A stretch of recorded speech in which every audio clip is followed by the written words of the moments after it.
dibully, difitnah, bahkan yang terakhir, statement Ketua Umum PSI hanya menggiring Anies Baswedan ke istana. Ditulis oleh Tony Rosyid.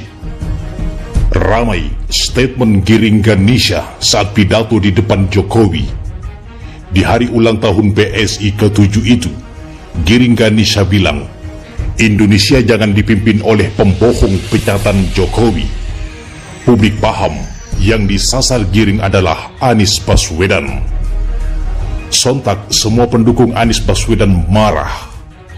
Giring Ganesha balik diserang dan dikecam. Masif sekali. Tidak hanya para pendukung Anies, mereka yang berada di luar arena dukung-mendukung pun ikut menyayangkan pernyataan giring. Meminta agar giring Ganesha sebagai politisi lebih memperhatikan kualitas. Statement ketua mesti berkelas. Memang statement giring Ganesha ini oleh banyak pihak dianggap tidak berkelas. Statement seperti ini mestinya tidak keluar dari seorang ketua umum partai. Bukan kelasnya kalau yang bicara kader tingkat kelurahan yang gak lulus SMP dan gak mengerti apa-apa, publik akan bisa memakluminya. Tetapi jika itu dinyatakan oleh PLT ketua umum partai, memang terkesan sangat tidak berkelas, kata Sekretaris P3 DKI. Mungkin karena dia biasa nyanyi. Kalau kita menggunakan standar kelas dan etika sosial dalam membaca statement giring Ganesha ini, memang sangat memprihatinkan. Tetapi jika kita membaca pernyataan giring Ganesha itu sebagai bagian dari strategi politik PSI, maka tak perlu ada yang dirisaukan. Pernyataan giring Ganesha semacam ini, itu sudah kesekian kali dari runutan banyak pernyataan dari para kader PSI. Jangan bicara data dan fakta, karena itu bukan sesuatu yang menjadi pertimbangan. PSI memastikan posisinya sebagai oposisi Anies Baswedan. Kenapa tidak oposisi Jokowi?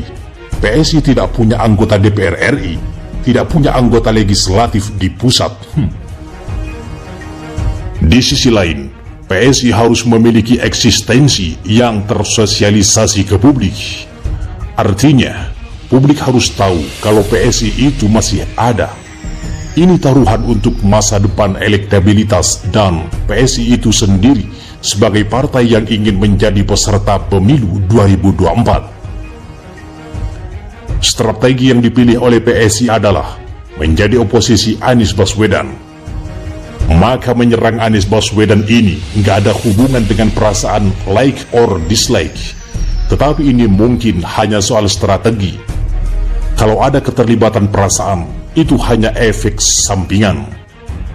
Sepertinya PSI tidak akan pernah berhenti menyerang Anies, sebab mungkin ini bagian dari pilihan strategi. Pertama, serangan kepada Anies ini dianggap efektif untuk menjaga dan menaikkan popularitas PSI. Kedua, boleh jadi serangan kepada Anies ini dijadikan strategi untuk membidik suara dari kelompok yang selama ini kurang suka terhadap Anies. Saat ini, Anies sangat populer, terutama posisinya sebagai gubernur di ibu kota dan calon presiden 2024.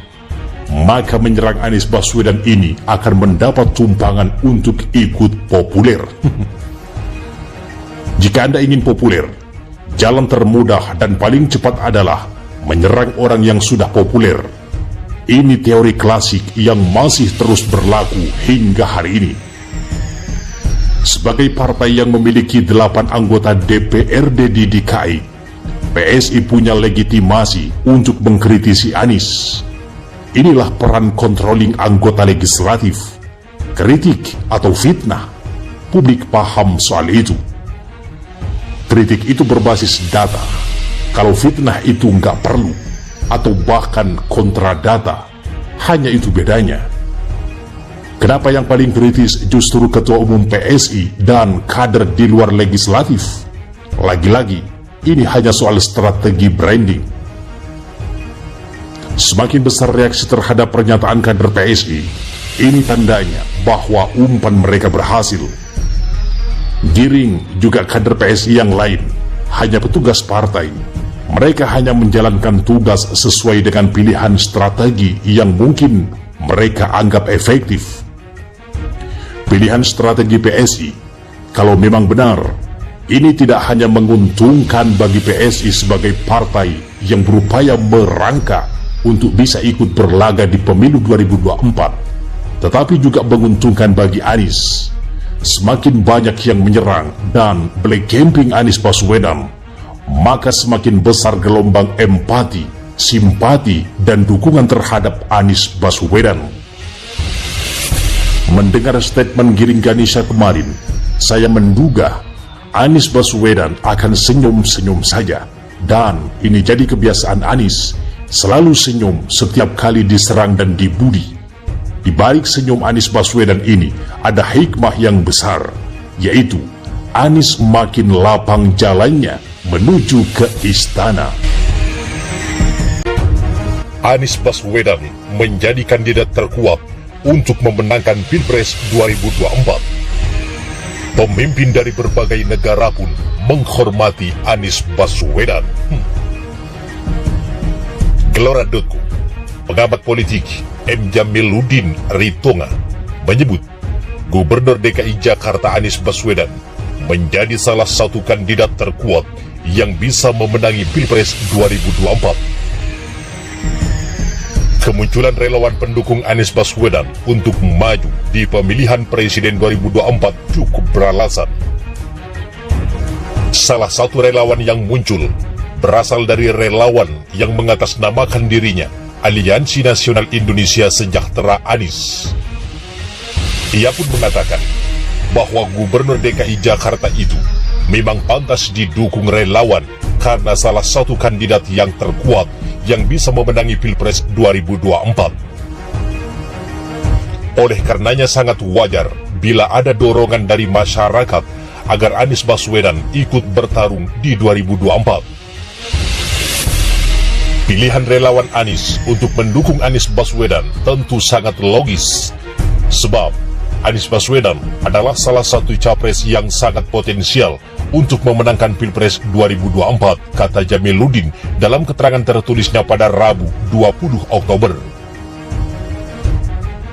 Potensi Anies Baswedan bisa dilihat dari berbagai lembaga survei yang selalu menempatkan Anies Baswedan selalu sering 3 besar. Bahkan dalam beberapa survei, Anies Baswedan memperoleh elektabilitas tertinggi yang mengungguli Menhan Prabowo Subianto dan Gubernur Jawa Tengah Ganjar Pranowo. Selain itu, keberhasilannya memimpin Jakarta dapat menjadi modal untuk memenangkan Pilpres 2024. Dari 23 janji politiknya, pada umumnya sudah Anies penuhi. Hal lain, kata Jamiluddin, prestasi Anies Baswedan juga sangat menonjol selama menjadi Gubernur DKI Jakarta. Banyak penghargaan tingkat nasional dan internasional yang diperolehnya. Bahkan pemimpin dari berbagai negara di dunia menghormati Anies Baswedan, jelasnya. Anies Baswedan merupakan salah satu tokoh nasional yang digadang-gadang menjadi calon presiden di gelaran pemilihan presiden 2024. Bahkan, pengusungan Anies Baswedan menjadi capres di gelaran Pilpres 2024 sudah mendapatkan lampu hijau dari anggota DPR fraksi Partai Keadilan Sejahtera, Rev Rizal.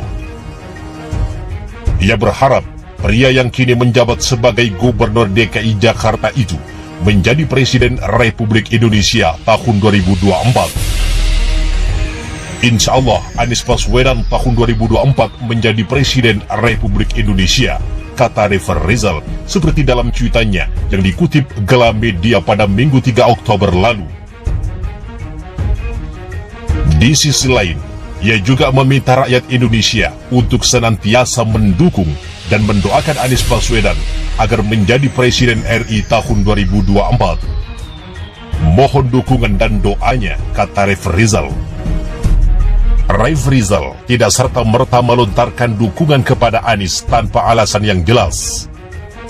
Menurutnya, Anies Baswedan pernah mengukir prestasi di tingkat dunia dengan masuk ke deretan 20 tokoh besar dunia versi majalah Foresight yang terbit di Jepang edisi April 2010.